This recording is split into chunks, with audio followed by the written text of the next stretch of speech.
Hello everyone, चलिए इस question को सॉल्व करते हैं। क्या है एनसीईआरटी का 18 क्वेश्चन। ये कह रहा है कि in each of the following a force F is acting on an object of mass M. कोई एम मास का ऑब्जेक्ट है और direction of displacement from west to east. ठीक है, तो ये तीनों कंडीशंस दी हुई हमें फाइंड करना है कि वर्क डन क्या है, नेगेटिव है, पॉजिटिव है, जीरो है। तो फोर्स ये बता रही है छोटी एरो, और डिस्प्लेसमेंट ये बता रही है, ये डिस्प्लेसमेंट, ये भी डिस्प्लेसमेंट, ये भी डिस्प्लेसमेंट। तीनों केस में डिस्प्लेसमेंट किधर से, वेस्ट से ईस्ट है ना, ईस्ट डायरेक्शन की ओर है तीनों केस में। तो हमें बताना है कि भाई वर्क डन कहाँ पे पॉजिटिव है, कहाँ पे नेगेटिव है और कहाँ पे जीरो है। तो सबसे पहले पहले केस को डिस्कस करते हैं। पहले केस को ध्यान से देखिए तो फोर्स कैसे लग रही है, ऐसे। और और ध्यान से देखें तो डिस्प्लेसमेंट किधर है, इधर की ओर लॉन्ग एरो बता रही है। ठीक है, इन दोनों के बीच की अगर एंगल की बात करें, एंगल कितना है, 90।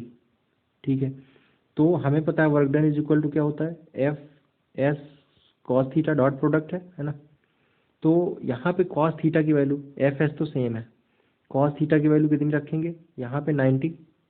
तो कॉस 90 की वैल्यू क्या होती है, कॉस 90 की वैल्यू होती है जीरो। तो वर्क डन क्या हो जाएगा, जब यहाँ पे जीरो रखेंगे कॉस की वैल्यू तो पूरा टर्म जीरो। तो वर्क डन पहले केस के लिए क्या हो गया, जीरो।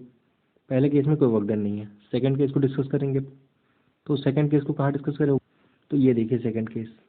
यहाँ पे क्या है, फोर्स भी इधर की ओर ही लग रही है, और क्या है, डिस्प्लेसमेंट भी इधर की ओर है। ये फोर्स लग रही है, डिस्प्लेसमेंट भी इधर है। अब यहाँ पे अगर हम देखें तो फिर वही W is equal to F S cos theta. तो W is equal to F S cos theta. यहाँ पे कॉस थीटा की वैल्यू कितनी है, जीरो। यहाँ पे कितनी थी, थीटा बराबर 90। तो यहाँ भी रख देंगे तो एफ इंटू एस, और कॉस कितना हो जाएगा, जीरो। तो कॉस जीरो की वैल्यू क्या होती है, 1। तो वर्क डन सेकेंड केस में क्या हो जाएगा, 1। मतलब यहाँ पे क्या है, ये पॉजिटिव है। ठीक है, ये पॉजिटिव वर्क डन है। यहाँ पे क्या था, जीरो वर्क डन था। अब एक थर्ड केस बचा हुआ है, उसको भी डिस्कस करते हैं। अब केस थर्ड में देखें तो क्या है, डिस्प्लेसमेंट तो इधर की ओर दिख रही है, और फोर्स किधर की ओर लग रही है, इधर की ओर। दोनों के बीच का एंगल अगर हम देखें तो क्या हो जाएगा, 180। ठीक है, दोनों स्ट्रेट लाइन में है तो दोनों के बीच का एंगल कितना हो जाएगा, 180। तो W इज इक्वल टू, अब रखेंगे एफ एस कॉस 180। ठीक है, कॉस 180 की वैल्यू होती है 1 -1। ठीक है, तो वर्क डन जो थर्ड केस में हो जाएगा, क्योंकि कॉस 180 की वैल्यू -1, तो वर्क डन भी क्या हो जाएगा, माइनस में। तो यहाँ पे कैसा वर्क डन है, निगेटिव।